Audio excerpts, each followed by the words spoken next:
think I'm more of a torso guy. I mean, I got stubby little legs, so I Dude, mean, we're the opposite.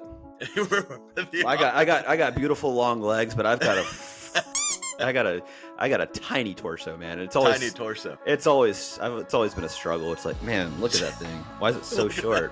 Why is it so short? Seriously, dude. I look crazy naked. But I mean, I don't know if I'm happy or sad that I haven't seen that. Because you know why? Why? Because it feels right. It feels right. Legendary.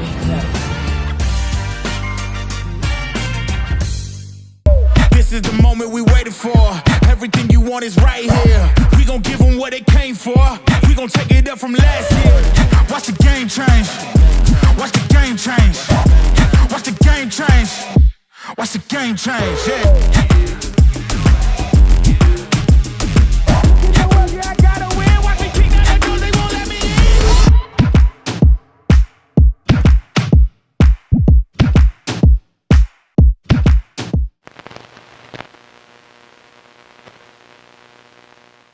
I go down some rabbit holes with Turkmenistan. It's easy to get lost down in that rabbit hole because like there'll be like these TikToks or Instagram reels where these guys are like, I'm going to the, whatever it is, the hardest country to get into in the world other than North Korea.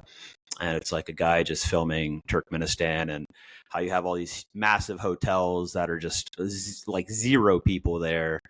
And North Korea and Turkmenistan, fascinating stuff to see kind of like behind the scenes of those places. What a start. Start. Well, the whole reason it came up was like, it looks pretty dark where you're at. And it reminded me of a basement I was once in Turkmenistan. there you go. there you go, Robert. Robert, you haven't played pickleball in a while. That's not true. Okay. In a tournament. That is true. Okay. But I did play pickleball over this past weekend, Adam. I was in Ann Arbor, Michigan for the first time in my life. Oh. Little known fact, there's a direct flight from Jacksonville, Florida to Flint, Michigan. Okay. I don't know how they make money on that route, but they did it. Flint's. So I don't know a whole lot about Michigan other than my little sister Laura. She lived in Traverse City for a while. Okay. But I have not. Michigan's a state where I have not spent a lot of time. But flew into Flint, went down to Ann Arbor, and with my good friends at Wolverine Pickleball, Christy and Leslie, I have truly never seen a facility that is booked from morning to evening, like fully. They have 12 courts indoors. They have a beach tennis court outside, a few volleyball courts, full sand volleyball outside. They have bocce outside, cornhole, obviously. Bocce. They've got a pour my beer tap wall, the self-serve tap wall. I do. I mean, those are fun. They've Dreamland. got Dreamland. Yeah, so same provider as Dreamland in terms of the self-serve. So I know Pour My Beer pretty well. I worked with them last year. Josh, the owner, is a friend of mine from past business life. And who are you? Like, yeah, I've got a few lives I've lived, Adam. I know, it feels that way. So went up there and did a little event for Wolverine Pickleball and Pour My Beer. We used the self-serve tap wall plenty. We did like a mixer challenge court, which was a lot of fun. We had mics going like this where my homie Willie Metro is his name. His name's William Metropolis, very Greek. He's 61 but looks 31. It's unbelievable, this guy. And he's just on the mic heckling the whole time. I'm playing some pickleball. Did a couple clinics. That Mediterranean diet, man. That's the one right there. Must be, because he looks absolutely incredible. Wow, well that sounds like a lovely little situation that you're in, Robert. The only thing I know about Flint, Michigan, I know didn't they have bad water from fracking? Sounds like it. Yep. I feel like I saw some documentary about that. And is it what's the big? Is that where Michigan State is? No, that's East Lansing, Michigan. East Lansing. Yeah, Ann Arbor's University of Michigan. Oh, okay. All right. The big house, baby. The big house, baby. Gotcha. All right. So that was that. I was on court for like 14 hours over 2 days, which is absolutely unheard of. I haven't been on court for that long ever. So that's actually an interesting thing. So say you are on the tourney grind, which you are, and you get 5 weeks off, do you like not play at all for some small stretch at the beginning, or do you try to just kind of maybe take a day or two off or a couple days off and then kind of work back into drilling and playing and whatnot? Honestly, Adam, that's proprietary information. I'm not at liberty to share what my training schedule is. It's unique. It's unique to me. It's I would say it could try to be replicated, but it won't be successful for you because I'm a one of one, Adam, in terms of my training regimen. I wouldn't recommend it to anybody else that's trying to be a pro or that is a pro. Just don't do what I do and you'll be fine. But my court time is pretty limited, Adam, and I still go in pretty hot to these tournaments. I still go and feel good, baby. Well, I mean, if it's like riding a bike and you're downy soft, that's what it is. I mean, that's right. Some players need touches, some players don't. That's how it goes. Look, I need some good touches a couple of days leading up. I need some good games. But other than that, Adam, Daddy's ready to rumble. Right. So you when you're not getting that court time though, you're aggressively in the gym lifting. Interval training, well, deep cardio, those kind of things, right? Those kinds of things. Let's go with those kinds of things. Yeah. Again, proprietary information. Not willing to disclose on this podcast publicly what I do and do not do to get in tip-top pickleball shape. But let's just say I'm aggressively doing or not doing stuff. Okay, good. Excellent. I have a little beef with you, Robert. Okay. I didn't notice that you were deep in the Twitter streets the last few days. What's going on? Are you okay? Yeah. Like what's up, man? That you were hot there for about 7 to 10 days, maybe longer, and it kind of cooled off a little bit on Twitter. What's up? I was on court for 14 hours over 2 days, and it's like it was more taxing than a tournament, truly. Being on court a lot for me is tough because of the Crohn's, and like if I'm on court and I'm actually like engaged, and I was teaching, I taught a couple clinics, so I was like mentally super dialed in, and then playing a lot as well in terms of like the challenge court and having fun and running around and doing burts and just being silly out there. I was exhausted. I was spending good time with my homies at Pour My Beer and Wolverine. So I was being a real person in the real world, and I wasn't able to get too dialed on the old X platform. But don't worry, Adam, I'll be back. I'll be back coming in hot. I know you will. I did see some stuff about how terrible the graphics are for the PPA video game. I haven't even seen the game. I've seen people I've just seen like little screenshots of it. It looks cool, but I haven't seen like, apparently they must have shown, dude, look at that little hair. Woo. I think they must have shown like a video of it, and people are like, wow, that would be fun. Like who said it? I think Chris Callie, sorry not sorry on the old X, I think said this would be good as like a arcade game, but it'll be I'll be kind. It won't work so well as like a video game. Okay. Are you okay? So I was checking to see if you were just supporting your mic or actually holding it. It looks like it's the latter. Dude, look how odd my like hand looks, huh? Like, yeah, doesn't it look crazy? Look at that thing. Yeah, it does look. It does. Mad respect to you when you did that trip from the beach to home just to do the pod. Uh-huh. I am on the West Coast right now, and we usually record this baby at 8:30 Eastern. Which is 5:30. Obviously, I'm in San Diego right now.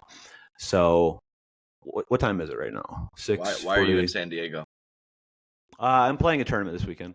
Oh, and I can't. And going from Michigan, I didn't want to go back to Florida and then come back. So I was just, straight shot to San Diego. I'm staying at my buddy Sean's house here. Sean and Karen. They happened to. I missed them. They're actually in Charlotte and Greenville, South Carolina, and Asheville doing the. This is a buddy from college in Asheville. They're doing the rounds, visiting friends. So I'm at their place in San Diego. I'll be here probably till Wednesday, and then I'll go up and get a couple of touches for Newport. Yeah, I forgot about old Newport Beach, man. And I'll tell you what, if you're not going to be playing your pickleball inside, Southern California is not a bad place, because San Clemente, my goodness, it was a vibe there with the 75 degrees and sunny every day, ridiculous windy crowds. Or no? A little breeze. There was some breeze. It was pop up breeze, so it wasn't consistent. It would completely die down and then it would kick up for whatever amount of time. So there definitely was a bit of breeze, but other than that, pristine conditions. It's nestled in that little. It's tucked away, nestled in the little hill, right? It's like that's amphitheater style. That location, so cool. That has to be for the SoCal Hard Eights. That has to be your home facility. You got to claim it. Just go put up signage. I think we're hub. I think we're hub though. Oh, that's a shame. Yeah. Well, I mean, great for the hub, but I mean that facility it's a good has Hard Eights all over it for me. Yeah, it's a spot, man. I mean, you got the little 6 cabanas up there. You got the VIP section, and then because it is down in the amphitheater style, you have basically a whole standing row on the complete outside of the top. So yep. I was pretty impressed. I was lucky enough to most of the time we're in the truck, but they had a little setup for us courtside. So that was fun, and you get some extra stuff when you're commentating when you're out on court and you can see what's happening. So the stands were packed too. That was a sick crowd. Oh yeah, I mean, just it was great. It was great. Even the thoroughfares and walking in between courts and back by grandstand and everything, just packed everywhere. It was a slow build, and it was getting going Thursday and Friday. It wasn't just Saturday and Sunday. So a lot of times you'll see on the streams it's pretty barren on Wednesday, Thursdays, and even some Fridays, but pops off in the weekend. This was pretty consistent throughout. Dog, you drop thoroughfare, you drop barren. And that's pristine. Don't forget about pristine. My God, dude, you just really did it in that little. I'm working on the vocab, because I have to say the exact same thing about the exact same people about the exact same sport for 20 hours per weekend. So I might as well mix up your words, right? Yeah, pull out that thesaurus and just rotate. Hey, yeah, thesaurus. Hey, just let me try to talk. Just let it happen. Yeah, you're jazzed up. You're about 9 out of 10 right now, maybe 9+ out of 10, Rob. I like when it's like pre 7 a.m. You know what we got to do? We got to bring enthusiasm. So I was watching. Don't judge me, but I was watching Owning Manhattan. Do you know the show? I do. Ryan Serhant on Netflix. Mm-hmm. And I liked one thing he said about sales. It's a transfer of enthusiasm from one person to the next, basically, right? So that's what I'm trying to do for you, Adam, and for all of our good friends listening. No, that's enthusiasm is important. I'm an energy guy, whether I'm teaching or on the mic, So sometimes a lot of the time I'm not really saying anything, but I'm saying it with enthusiasm and excitement, and I think that translates. It matters. Speaking of enthusiasm, over the weekend we did have a match as the IFR team, Adam. We had an IFR pickleball match versus Eddie and Webby, but we didn't obviously have you, and we also didn't have Eddie. Okay. But we came out victorious, just to let you know. We did win. I didn't let you down. Ratings are stable. We're fine. Not dropping. But it was fun. It was me and there's a couple local guys, Evan and Jake, that hopped in with us. And I played with Evan. Webby played with Jake, and they just got lit up. They got lit up. And Webby filmed everything. He filmed the clinics. So if you guys want to see this old guy in action teaching, my God, just hop on the Eddie and Webby YouTube channel. Cue it up. That thing's going to be on fire, baby. Yeah, cue it up. Well, I played a decent amount of pickleball this weekend too. So I actually had a stretch of exercise in 4 out of 7 days. That's very good. Since the child has been born, that is the best stretch of exercise that I've had. Played back-to-back days, so we're getting this thing commentator ball going, where we play after the 3 to 7 session. Myself, Dave Fleming, Dylan Seeger, player liaison. I think he has a fancier title than player liaison, but we'll just call him that for now. And then director of player personnel. Let's go with that one. Good. And then we get a pro to come in. And so the first night we had Travis Rettenmeyer. First night we had James Ignatowich, and then the second night we had Travis Rettenmeyer, and it's pretty fun. And the first you guys rotate, or who plays with who? Oh, it's a rotation. Yeah, okay. It's a rotation. But like the first night I played okay, but the second night I was struggling a little bit. And dude, James Ignatowich hits the ball so hard. It's ridiculous. You know, I understand I'm a shell of my former playing self. That's fine, whatever, all good. But I mean, I'm just like tracking Dylan hit the ball, and then when I like square up to look across the net, I'm getting hit. I got hit like 5 times. I did catch Jimmy right in the gut once, so I got him back. Good. But I mean, tattoos everywhere, just calf, shoulder, gut, all over the place. BPJ, Big Papa Jimmy, was letting it fly in rec play. He's got to hit the ball harder. He's got to hit the ball hardest on the men's side, right? I think so. It was something. It was something to behold, and he's not big on the playing to his competition. It could be 3-5s. I've seen him playing rec with 3-5s. No, he's going 10 out of 10 every time. Yeah, he's thunder punching. He's 3/4 arm slot slapping overheads, finishing the point, the whole 9 yards. He does a lot of teaching, and he does a lot of 3-and-me's, and he needs to record all of them. I don't. Yeah. Jimmy, if you're listening, get your boy Ryan to record all these guys. I need every 3-and-me, because I did see some clips of him in New York at the Lifetime doing 3-and-me's, and he's birding, he's hitting these ladies in the chest. It's just, dude, it's all time. But I think that is the way to do it, I think. Yeah. Like, and I did that a little bit more like over the weekend, of just like, don't just get into, unless they're like 80 years old. Yeah. Don't get into like the Dean Crowleys with them. Just light them up. Just show them what it's all about. Just let them know. Yeah. Let them know what it feels like to be on court with the pro. That's exactly right. And a shout out to the Rattlesnake. I'm a big fan of the Rattlesnake, dude. I like Travis. We had a good time out there. He's a straight shooter. You kind of know where you stand with that guy. And I enjoyed my time on court with him. And hopefully we get some more action going in Kansas City. Who Travis was playing with won. We'll say that. Who was playing with me won. No, incorrect. The second night might be some of the worst pickleball that I've played since the first couple months. You got to get that career. stuff out. Got to get that poison out of your body, you know. Yeah, thank you. Now it's out. It's out. It's out. I hope it doesn't come back again. But it was good times. Does this go into? I know obviously that when the MLP owners are doing this kind of stuff, there's a lot of money being thrown around. Are you guys betting on these games? No betting. Just exercising. I feel like when I retire, I will only play games for betting. Like I will only play for money. Like I have a good body type to hustle.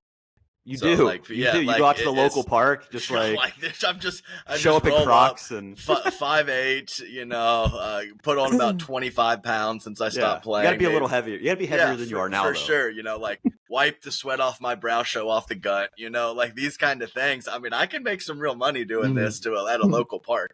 And I tell you what, like, of course, the old schoolers know who I am. I've been around the scene for a while, but a lot of the newbies have no idea. So, I mean, they don't know who I am. They don't know that I used to play. Let's make some money, you know?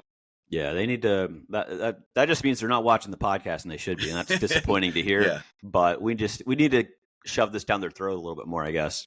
Yeah.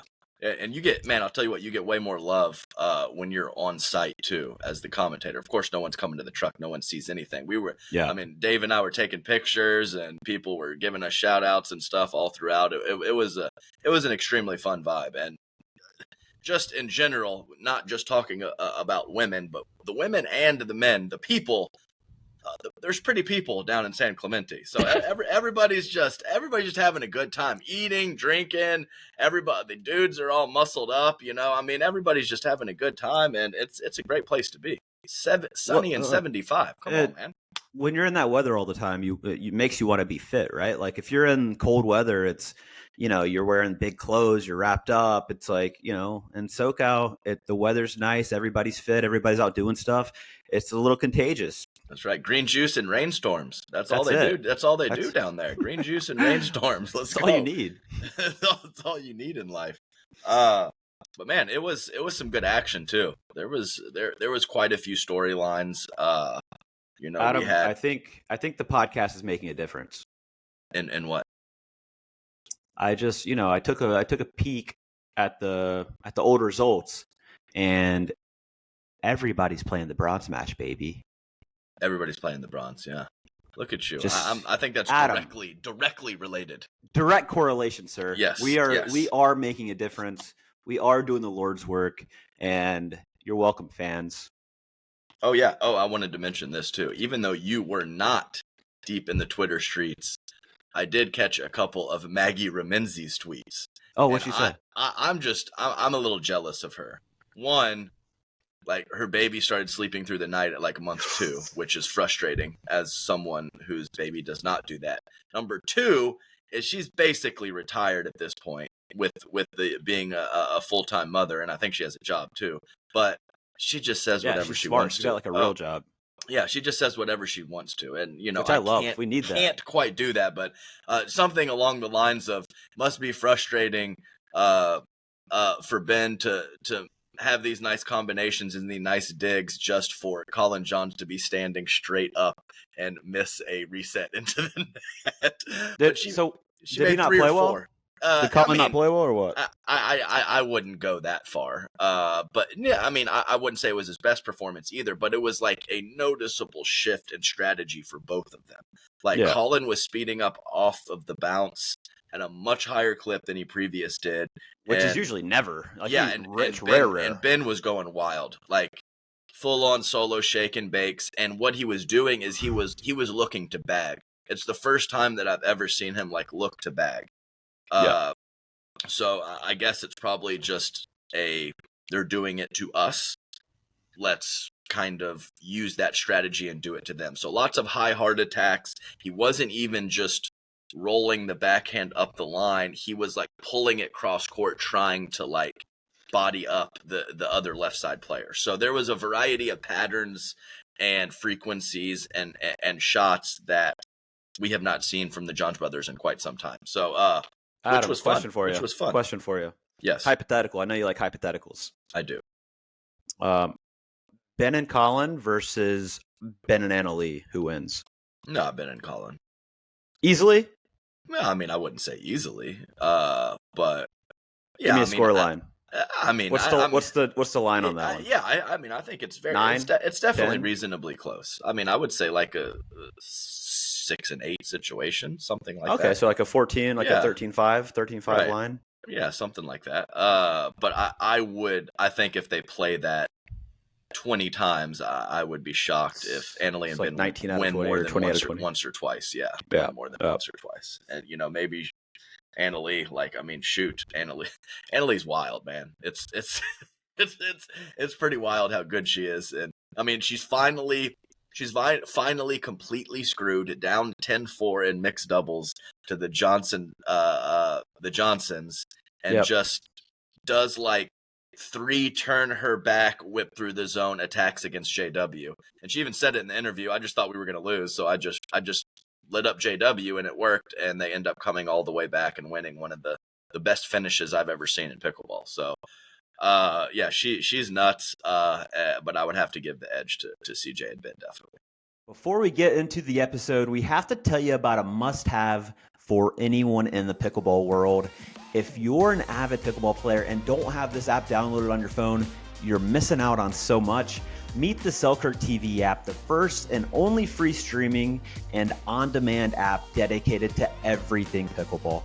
Whether you're a player, a fan, or just curious about the sport, Selkirk TV is your one-stop shop for all things pickleball. Get exclusive early access to content you won't find anywhere else, like lessons, courses, podcasts, and much, much more. Imagine improving your game with the pros or catching the latest pickleball buzz before anyone else. Need more? How about a 24/7 live stream featuring new content daily? From gripping PPA tournament matches and live coverage of grandstand court to insightful player interviews, Selkirk TV has it all. You can dive into the action anytime, anywhere, If you're already watching this episode on the app, thank you. But if you aren't, what are you doing? Download the Selkirk TV app now. It's a must-have for anyone who loves pickleball. Visit selkirk.com/TV to get it. Yeah, and that's the one thing I have a hard time understanding how that works. It'll be like the ball will be completely behind her. She'll take that like left foot back, pivot back to hit a backhand, like kind of turn her right shoulder so it's like she's fully hiding it a little bit, and then she'll just come through and rip a backhand. And like we're talking, you would never teach this. You would never ever say this is like the right shot to hit. But she's able to put so much on it and put it in the right spot to where it somehow works. And every time she does it, I don't get it. But and she really can go to all the spots. She can go completely inside out middle or pull it line. I think her favorite one is to pull it line. And that's the insane part. I mean, down 10-4 in game 3, she's playing the right. She clearly has J.W. Johnson right in front of her. And she pulls it up his line 3 times and wins the point to J.W. Johnson's backhand. And that was, it was basically those 3 shots paired with a handful of Georgia Johnson's soft errors, and then boom, boom, boom, the match is over like 4 minutes later. Just a wild ending in that particular match, a wild ending in the Johns brothers and the Hayden Patrick and Pablo Tellez match. I mean, super, super fun stuff this past weekend. Really, really nice score lines, because I mean, you get quality matches and they could be 11-4 in the third or whatever, but we got 14-12s and 13-11s and crazy comebacks. That's what really gets everybody amped up. No, and it was high quality stuff too. Like, dude, Hayden Patrick, let's go, Big H. Yeah, I mean, I said it. I mean, one of my favorite players, if not my favorite player, just from what he brings to the table on court. The flicks, the swag, the fact that he's a little guy. Of course, I love that. I mean, just the power and the spin that he creates is his hand speed is insane too. So some really fun extended firefights, like 10 total balls, 5 for each team, and just guys and gals just teeing off on this stuff. It was good. It's the thing with him, man. Like, he's not tall, but it feels like at the kitchen line. I mean, I would say his reach, like the ratio of his height to his reach, is easily the best in pickleball. Like, he makes the kitchen pretty small, even though he's not a big guy. But if you leave that thing up a little bit, he's able to get it out of the air. Like, his reach is really, really good for his size. Yeah. He must have a longer wingspan than height, but we need to start measuring that too, right? Yeah, like we need to. That's like a thing that we should have. Like, that's a very important part is wingspan. That'd be really interesting to see for every player, right? Yeah, and I actually mentioned something about this for Vivian Glosman. Yeah. Who I mean, she like some of those reach-ins, whether it's, kind of rolling that forehand dink out of the air or putting pressure on the forehand side. And I made the reference to the Victor Wembanyama guy from the San Antonio Spurs, because he's like 7'4", but he has like an 8'2" wingspan. So that is absolutely a huge deal, like a massive deal. Height actually, let's think about that. Height actually doesn't matter. Like, we think about height because usually that comes with a longer wingspan, but honestly, height's it's not necessarily like you want to be, call it 6 foot with like a 6'5" wingspan. Like, you want you don't want it, because the dinks, if you're 6'4". Yeah, no, definitely. And like there's even like, I mean, you could go even down more of a rabbit hole, and like people with like longer torsos and smaller lower bodies, like there's a lot of different variation 100%. And that could be like a lower center of gravity situation. So you could actually be more balanced when you're reaching in. And I think I'm more of a torso guy. I got stubby little legs. So we're the opposite.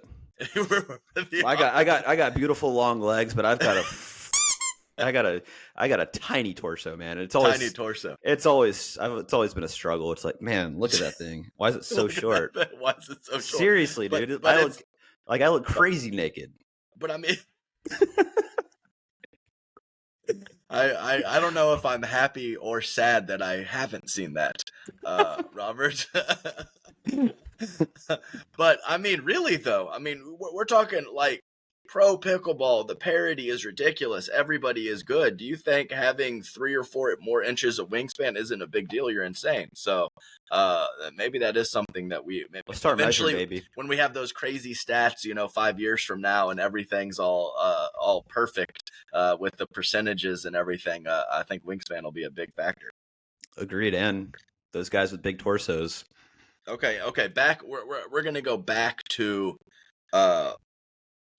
I just want to talk a little bit more about the Johns playing style and some of the matchups that happened. So It really all started with Eric Roddy and Casey Diamond, who played a very good match against them in the round of 32. There was some high and hard going on from Roddy and Diamond, reaching in the kitchen, not really trying to keep the ball in the court on a variety of situations. There were some real frustrations from both John's eye. And then round of 16, you have Noe Cliff, who looked pretty good. Cliff looked pretty. Go ahead. Just one note. Sorry to interrupt here. No.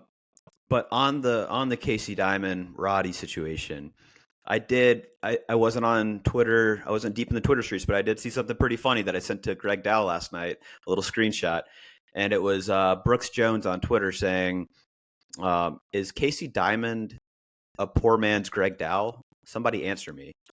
Or something like that. Or like is Casey Diamond a broke ass version of Greg Dow? Basically like something. And it's yes. The answer is yes. The answer is that's yes. all I had. Let's go. Maybe in a month from now it'll be reversed. Mm-hmm. It'll be Greg Dow will be a Casey Diamond possibly, who's pretty big. He's like 6'3". But anyway, he's got some nice extension from the kitchen. Ball was getting on the John's eye pretty quickly. And then they played Noe Cliff and Colin Schick, who smooth game 1, but 12-10 in game 2. And that Noe Cliff's pretty good. He's a smooth customer, super new from Dallas, about 25 years old. But this soft game is very competent, very early. That's good. Which always gets me a little more excited than someone coming in just blasting away with good power stuff. So, and then, of course, in the quarterfinals against Hayden Patriquin and Pablo Tejas, what a match. Completely insane. Pablo and Hayden, I believe, got up 10-5 in game 3. John's eye came all the way back, and then just not quite enough as Patriquin and Tejas. And I just love the celebration from Tejas. Like, who knows, 9 probably losses pent up, and he just let it all out. He played great. He was dropping dimes on the third shot, creating a little havoc, running around the backhand at the kitchen line with that forehand. Probably over-earned a couple too many times, but Big H, exact same situation. Hands were on point, winning exchanges. Just really fun, entertaining points, and that's super. It's super cool for Pablo. It had to be. Fed's his boy. They've played basically, forever together, and Pablo to come in and get a great result like that is I mean, you saw it come out, right? He was so stoked, and it was just great to see. And also, it's cool to see that Fed and Pablo are both having success outside of each other, because Fed and Pablo is supporting Fed, and Fed was watching that match, and it's cool to see that they're still homies and supporting each other even though they're not playing together, and they're both getting great results outside of playing together. So it looks like it was probably the right move. Sometimes you just need to break it up and get some new blood and get some new energy going, and it seems to be working for both of them. So and it was early success for Fed, and of course, everyone wants to overreact to that small sample size. No, phenomenal, great job. Fed played great in those tournaments, but everyone was like, "Oh, Pablo's the weak link," and then just very next tournament, Pablo comes in and has a really good showing. So I agree completely with that, and good for him, definitely. So and Fed did not have his best tournament in either mixed or men's doubles, of course, always running to the finals and singles, it seems like. But Matt Wright and Fed went down pretty comfortably to Jack Monroe and Julian Arnold. Julian Arnold was actually playing controlled and a solid game, and not Fed or Matt's best day. And that's part of the deal when we're pickling. But that was the thing, like with Jack and Julian, I was like, yeah, I mean, they had a couple early results that surprised me. I think they beat Todd Fote and Eric Pilette like 3-0, which I mean, those are two really, really good players. That's exactly right. 0-3, yeah. Crazy. And they that beat Zane and Riley. I mean, that's a good win. that's a great run. And you always know that with Julian being aggressive, like they're gonna be able to pull off some upsets like that and pull off some good wins. But usually the issue is they'll pull out a good one and then that doesn't work in the next round because maintaining aggressive play is hard to maintain results. Great run. Jack Monroe, I think they got fourth, right? They lost in the bronze match, but they lost in the bronze match to Declan and Tyson, who just continue to be very consistent. Yeah, it's good. It's good to see. Yeah. They both were it felt like both Declan and Tyson have been trying to find out like what should their partnership situation be with other players, and they found each other, and I think it's a good match. Just the consistency of Tyson and the weapons of Deckel's, I think they're always going to be in the mix, right? Yeah, no, the results have been very, very solid.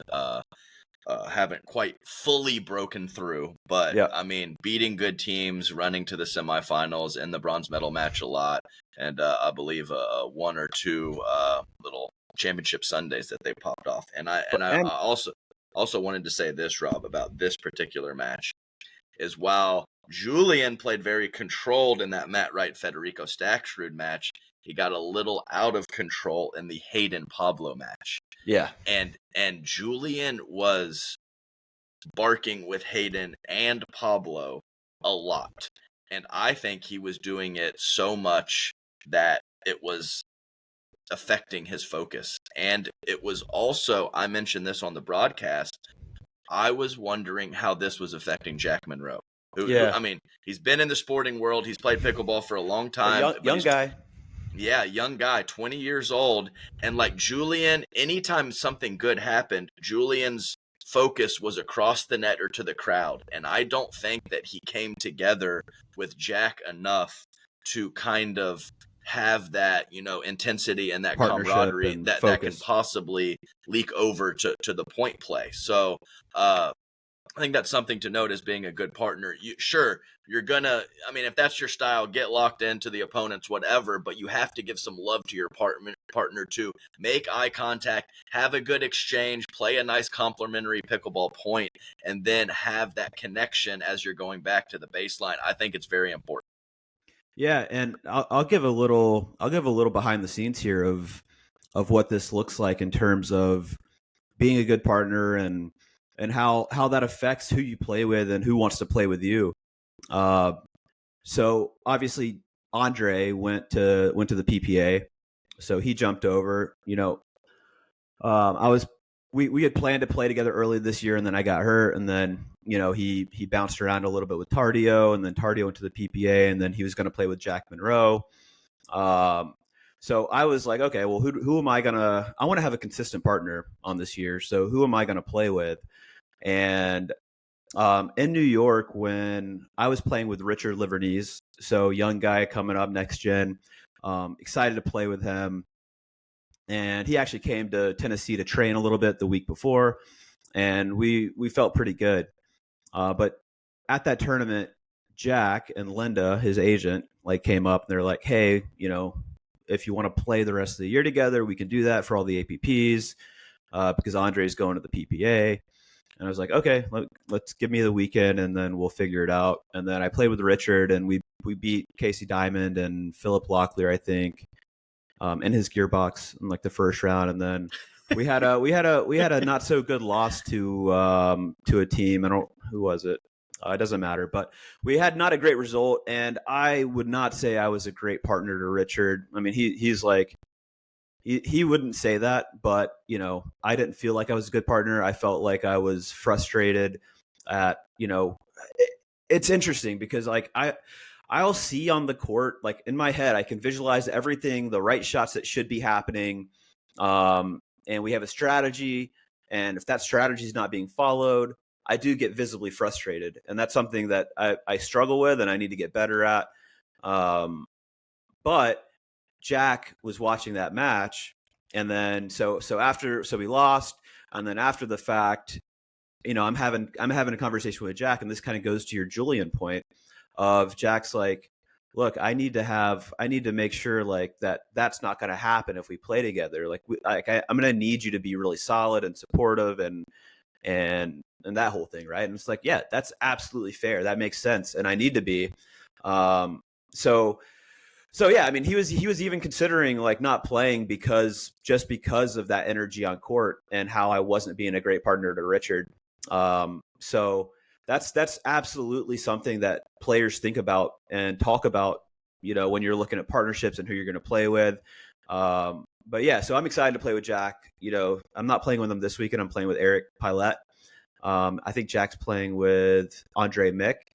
But I'll play with Jack the rest of the year in the APPs and looking forward to it. And, looking forward to being an adult and being a good partner at him.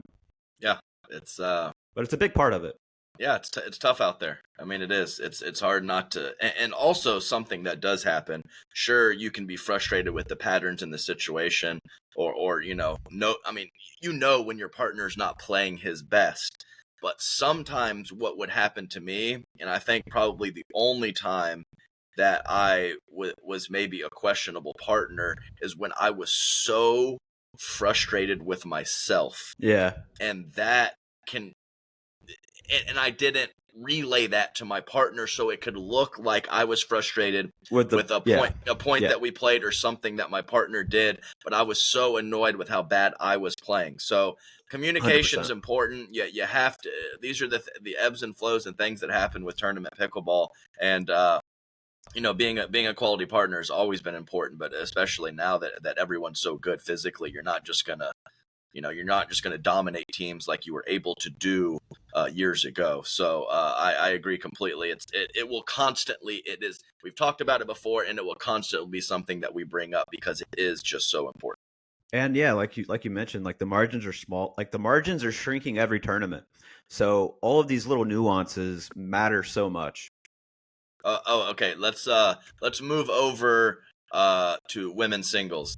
Anna Leigh Waters dominated. Okay, let's move to women's. Let's move to women's doubles. Just insane, crazy score lines. And let's give a little shout out here to some veterans. We got Irina Tereshchenko making the semifinals with Elise Jones, and not the only veteran, Jessie Irvin, having a semifinal run with Tina Pisnik. So nice job. Love it when the old schoolers have nice runs, and it's been a couple tournaments or a few tournaments since that's happened for them to burst out into the semifinals. And semifinals of a PPA, you're doing something. So congrats to them. And of course, Anna Leigh Waters and Catherine Parenteau. It's cruise control, wild. Baby. And it's not even, like I said, it's not just the wins. It's the score lines and the way they're getting it done is just insane. When I'm calling these matches, I don't have anything. Like I don't know what the other team should do. I don't have anything else good to say about Catherine and Anna Leigh because I've said it all. It's over in 12 minutes, and they're beating incredibly good players with this kind of consistency and with this kind of ease. Just wild. One thing that I respect with the Anna Leigh, like even though they're dominating and like pretty much going in knowing or expecting to win every game they play, her and Catherine, Anna Leigh will play the correct way, meaning they got down, I believe, 4-2 in a game. Anna Leigh calls a timeout. They go back over and then regroup, and then they come out and just absolutely crush. And you don't see like Ben, he won't really call timeouts unless it's like a dire situation. Mm-hmm. And Anna Leigh's very strategic on like, if there's 2 or 3 points that somebody runs off, timeout. And then it's always effective pretty much when she does it. So I like the fact that she doesn't have kind of that mindset of like, oh, I don't need to call timeouts, because timeouts it's a key part of the game. Yeah, no, I agree completely. I just think her and Catherine go out there and let it fly. If they run into any form of adversity, they just go talk to Leigh and Athena and have just a little brief. And they just remind them how good they are. Like just Leigh and Athena have good to you be are. like, guys, have you forgotten? Like you don't lose. Like you're going to go win. You're the best players in the world. Go back. And Yeah, they're like, and oh yeah, okay, good point. And then here's a pretty dang good 3-match stretch for Tina Pisnik and Jessie Irvin. And Tina Pisnik she is so smooth. Just a cool customer, has all the shots, hits it in the kitchen, just no wasted motion, really impressive. So they 12-10 in the third in the round of 16 rather, against Georgia Johnson and Mari Humberg. Woo. Then they take down the 2 seeds, Rohrabacher and Bright, and it wasn't even that close, 11-7, 11-7, and then end up beating Parris Todd and Hurricane Tyra Black, who I thought played really well. I know Parris did not play her best at the end of that match, but I think that they've been playing great as a team together. And Tyra, a couple holes that she's had, I feel like she's cleaned up, and she played awesome in all the matches that I called. But what a very nice three-match run to make it the championship Sunday for Irvin and Pisnik. Even with that slice forehand drive. It's like, but what can you do with it? I mean, it's garbage, but what can you do with it? I believe was the line. So, and then Parris Todd and Tyra Black have a pretty comfortable win in bronze over Irina and Elise. So, are they playing? Are they playing together full time? Todd and Black, they have been lately. So I'm not sure if it's a rest of the year situation or not, but I think that they're going to be on court together quite a bit. Did Parris play singles? No, I don't think so. And Tyra, wait. No, Parris did play singles. She took a loss to Millie Rain. Millie's sneaky good, dude. She's sneaky good at singles. So Tyra has not been playing singles hardly at all. Just very few and far between. Good for her. Good for her. And I wanted to give one other shout out for women's doubles. I forget who it is. Oh, but we had Brooke Buckner and Zoe Wong with a very comfortable win over Lucy and Callie, who were the 3 seed. So that was a nice win for them in the very nice. Round of 16 as a challenger player, and Brooke Buckner playing for the Columbus Sliders. That's a win against the 3 seed. You gotta show some respect there. It's a big win. Another big win in women's, Adam, is the Indiana Fever taking down the Mercury yesterday. Caitlin Clark. You know, this game's been kind of built up for a while. It was, there's a quote from Diana Taurasi with her talking to Scott Van Pelt about Caitlin coming into the league and what it's going to be like, and Taurasi famously said, reality's coming, SVP, or something like that. It's different playing against these 18-year-olds versus playing against grown women that have been playing professional basketball for however long. And Caitlin comes into her house yesterday and just was 1 rebound away from being the first rookie in history to get a triple-double. And if she had teammates that could catch a basketball on these dimes that she's passing, she would have had 30 assists in that game. But God, she's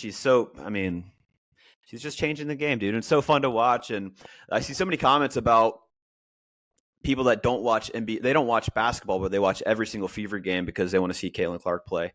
I think I called this, Adam, on the podcast maybe a year ago, and it's happening. It's happening. So the question is, in 1 year, will all pickleball be inside? Because that's your other call.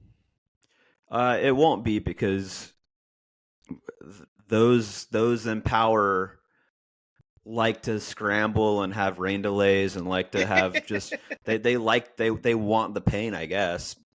Hey, Robert, I hate to stop you because I know those are your two favorite. I'm glad you stopped me topics. because I was gonna have let's rock out this last yes. this San Clemente recap yes. because I'm tired of looking down at my iPad here. So, yes. Let's go over to mixed doubles, Robert. And of course, Ben and Annalie won. But wild, we talked about it earlier, down 10-4, the whole shebang with the Johnsons. I hope that doesn't stick with Georgia. JW had to play men's later that day and played fine. Dylan played great too. But that's one of those L's that can leak over for a couple weeks, especially against a team that you have lost to so many times, and you have that comfortable lead. So that's a tough one. We'll just say that's a tough one. That hurts. And then really nice run from Christian Alshon and CP. So they were on the ropes earlier on in the tournament, right? Yeah, so they lost. They won 12-10 in the third against Dylan and Hurricane Tyra, which is clearly a very good team. Yes. They beat Deckel and Tina Pisnik, which have very consistent results throughout the year, and they take down Hayden Patrick and Vivian Glausman. And the first game was lopsided 11-3, but a very fun 14-12 in game 2 and that semifinal to move to Championship Sunday. So basically steamrolling very good teams, or not steamrolling, beating very good teams were Christian Alshon and Catherine Parenteau, and then they lose 33-11 in Championship Sunday. So and then the Johnsons 1-1 over Glausman and Patrick Quinn in the bronze medal match. That's a pretty respect for playing it though. Everybody's playing the bronze. Respect. That's right. Everybody's playing the bronze. It looked like Hayden and Vivian kind of threw in the towel. I don't know how motivated they were to grab that bronze, but I like I like the contrast of Hayden and Glaus. Just the size. It's so funny. Oh yeah, this is my whole mixed doubles career too. I played with Callie and a couple other. I was always shorter than my mixed partner, but it is hilarious. We're talking like 4 or 5 inches here. Yeah, for Glausman on the right. So we got to give a shout out to Glausman because she had a I would say an okay year last year. She had fine results, but nothing to kind of think that she would be consistently looking at medals on the PPA and looking at Championship Sunday, whether it's bronze or whether it's playing in the gold match. And she took a big chunk off earlier this year trying to figure out what she was going to do contract wise. And she has come in and done fantastic. And I think exceeded most people's expectations, certainly mine. So big props to Vivian. She's playing fantastic. Agree completely. Soft stuff let her down a little bit in the match with Catherine and Annalie when she was playing with Schneeman. But other than that, playing, very consistent, right? The size neutralizes a lot of those roll dinks that ladies like to hit. She's taking it out of the air. She has easy forehand power, and really kind of her scrappiness, blockability, and mid-court game that you would think would maybe be lacking with a taller competitor is just fine. So I think that she has become very well-rounded, where maybe in 2023 she was just a hitter. Now she's playing some pickle. So I agree completely. I expect her to continue to make some deep runs as long as she has quality partners by her side. Yeah, she's got the size, man, 6 feet, man. She's got the size to really change the game in women's doubles. And you made a good point on taking those roll dinks out of the air, because most of the time women are stepping off the line and letting those bounce and then rolling it back. But if you can hold the line, which you don't see a lot in women's doubles, actually, you don't see like women toeing the line and looking to reach in. But she's able to do it just with that length. And if she finds a couple slippery or little deceptive attacks on that forehand, or a couple go-tos that she can create offense, that's going to be an issue for some of these ladies. And agreed. Yeah, I love her game. Okay, let's go. Last draw here is the men's singles, and we had old Tom Evans, the Australia guy, coming over and saying that people in the U.S. Play too much doubles. They don't hit the ball hard enough, and talking a little smack about the singles Fair. play on court. And he ran through qualifying, had a nice win over Tyler Loom. Got beat up by Fed Stacksrud, but that pretty much everyone gets beat up by Fed Stacksrud on the singles court. So, nice little mini run for him, and a quality run also for Colin Schick, the doctor, my boy from North Carolina, who has not had the results he was hoping for the last handful of tournaments and singles. Here he gets a 12-10, 4-11, 12-10 win over Pablo Tellez, and then plays a very close match with Federico Stacksrud in the quarterfinals. So nice run for Colin Schick. Tyson McGuffin just continuing to win, continuing to make it to semifinals. He got beat up by Fed, but as I said, everyone gets beat up by Fed. And Rob, I'm going to tell you this right now. Chris Hayworth is a stud. I mean, clearly you beat Fed and Ben in a tournament. You're a stud. But I thought he was a stud before, and this just reaffirms. I think that it is very reasonable at the end. He's not going to get there in points, but at the end of 2024, that he is the best singles player and the most consistent singles player in all the land. He hits the absolute ball. And he closes really well. His two-hander. I mean, he's hitting volleys from the kitchen line, taking absolutely full swings and hitting it cleanly. And yeah, he's very good. How's, like, one thing I don't know, I guess, with him, how's his cat and mouse? Or are you just not able to get into it really with him? It doesn't matter. You don't. He just. Yeah, he almost like doesn't allow it to happen with his game style is what I would say. And of course, like on a third, like, are you not the classic what Ben does is just like, hit that roll drop to the backhand side to try to get into it. Is that just not like, how's he neutralizing that?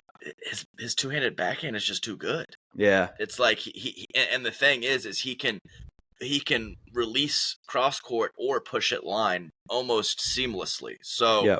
So the reason why, there's two main reasons why I think, or I made that statement that I made. One is his two-handed backhand is significantly better than Ben's or Fed's. Yeah. And he is longer. So he doesn't quite have the footwork, but he makes up for it in reach. And with his swinging volleys at the kitchen, his two-handed backhand from anywhere on the court, and maybe we'll call it a good, not great forehand, like that is just a phenomenal skill set. And the reach paired with the two-handed backhand makes me think that he could be number one. Yeah, I don't disagree at all. I think. And he's hungry, dude. You could see it. You could see it when he's winning these points. He is hungry. Oh, yeah. He's fired up. He wants it. It seems more than anybody else right now. I have a question. Like, there's one thing that we saw a lot of, and Memes of Pickleball did a little shtick on it, was the Johns looking and complaining about the ball. The bounces, visible frustration, the verbal frustration of saying this ball sucks. This is that to me that is like you got basically the face of your sport. Like, finable. That's what I'm saying. You got the face of the sport, like verbally assaulting your ball. That's like one of your biggest sponsors in terms of, playing with it, like getting that ball to be the ball that's the official ball of the PPA Tour.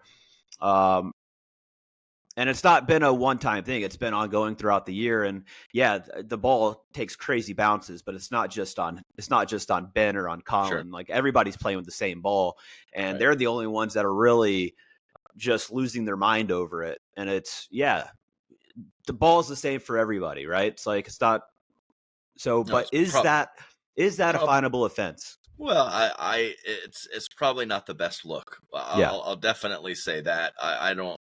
I'm not sure about finable, but I think that there probably needs to be something generalized, or some conversation had, or some email sent that you have to be careful. I mean, we're on live stream, as you said. There's kind of a montage of it done by memes of pickleball, so there's lots of material. So it's not just necessarily a one-off thing or a extreme frustration because of this certain match in this certain moment, and I blamed it on the ball. It's fairly consistent. So I do think that is a little dicey, and I don't know how it's going to be handled. Vince, right?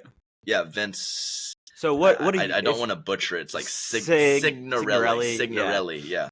If you're Vince right now, and you paid a boatload of money to be the official ball of the PPA Tour, and the PPA Tour's best player is just absolutely destroying it. Not thrilled. Like it's probably not great for sales. Let's just say that. Not thrilled. Yeah, probably not thrilled. So I mean, I think that's probably that's probably the situation right there, and it seems to have a truer flight because there is Gen 2 than the Gen 1, but balls take funny bounces, and it's a wiffle ball with holes. It's not like that. Yeah. It's not like that wasn't happening with the dirt. I have no idea the frequency or how often or whatever. I have no idea, but it's not like that wasn't happening with the Franklin or the Dura or whatever. You just get a skidder or you get one that doesn't come up, and that's just how it goes. But definitely, probably, definitely not the best look to have all the occurrences that Memes of Pickleball was able to put together. It's probably not the best, but you know what is the best, Robert? What's that? Genie Bouchard taking out the net. Have you seen this? Yeah, that's a first, right? I've never seen that happen. Good. Oh, it's so good. She just kind of like stubbed her toe, like going for a let cord off of the net. I mean, and just took it out, stepped on it, stomped on it, rolled it over. I mean, I lost complete control in the booth. I laughed for probably 2 or 3 minutes straight about that situation, and she handled it like a champ. She made fun of herself. She laughed. She didn't seem like she was embarrassed. It was the perfect situation, and one of the better parts of the weekend, I thought. And my favorite part of that clip was watching Anna Bright on the lower right part of your screen. She's just like, oh no. Oh, it was so good. But like she knocked it over and then she lost her balance again and just kind of stomped on it. It was just absolutely amazing. You can't write that stuff. So I would say so. I did get a little bit in the Twitter streets at him with I saw Jack. Jack made a comment or made a post on Twitter. Jack Sock about I see a lot of guys taking their hats off when they're shaking hands at the net now. Yeah. And I said, let's not make pickleball softer than it already is. Yeah. Let's come on, guys. This isn't golf. This isn't like let's make pickle weird. Let's get weird. I mean, we don't need to make this like a prim and proper country club sport. Let's just do it. Let's do it. What are your thoughts on it? I could taking off of the hat. Yeah, guys are doing it now, but I don't know. It literally means nothing to me, I would say. Yeah. Like, I don't really have an opinion. If they want to take their hat off, fantastic. I have no problem with that. If they want to keep it on, they want to tap paddles, they don't want to tap paddles, I'm cool with all that, Rob. I like that. Yeah. Whatever you want to do. Hey, bring that baby over here. Come on. Yeah. Come on. Bring it. Bring that baby over here. Let's go. AJ, is that your friend Robert? Oh my dude, his hair is so white. He's so adorable. My God, dude. AJ, who is that guy? He looks like a real little person. Are you gonna smile at Robert? Are you gonna smile at Robert? He's like, I'm terrified. You gonna smile at This is my one time. He's like, who is this monster on the screen with the crazy looking hands holding this mic? All right, you got 5 seconds to make him smile. Let's go, baby. AJ. There we go. Woo! God, what an outfit. What an adorable little guy. Oh, yeah. He's got a giraffe stitched on the side of his shirt. I mean, that's too good. What a boss. All right. I mean, Rob, We did it. you made it happen. You got the kid to show off the pearly whites. He's only got 8 of them, but you got him to show them off. I think that is the perfect stopping point. I've got to see that little guy in person soon. Oh yeah, he's a champ. He's getting very vocal, and man, I leave for 5 days. He's literally twice as fast walking. It's unreal. He's a handful. I think we have to do maybe an in-person visit soon. Maybe I come see you and we record some pods in person or something. But we need to do this. No, I like that. I got a whole. You got your whole room. You got your own bathroom. You got your whole floor. I got my wing. I got the whole wing. You got a whole wing at the house. You can come whenever you want to, Bubba. Adam, I know I sent you a text about this, but hosting an It Feels Right podcast retreat in Bermuda. Yeah. I've got them on board. I've talked to a resort. They've got pickleball courts. We've got I want to take a group of probably, call it 16 people, and it's all inclusive. It includes breakfast and dinner. It'll include some excursions, going out on like a sunset cruise, doing some snorkeling. It'll be sick. Obviously, instruction, as much pickle as you want, but got to figure out the dates. It'll be later this year. You're going to come. We're going to make the dates work, and then we're going to all anybody listening that wants to go to Bermuda with us and play a little picky. Yeah, I said picky. I play picky. Come join. It's going to be a blast. Bermuda, Bahama, come on, pretty mama. Let's make it happen. I like those things. I like all that stuff. Pretty water, feels right, snorkeling. Baby. If it feels right, it feels right. It feels right to do a retreat. It feels right. Let's go. Okay, bye.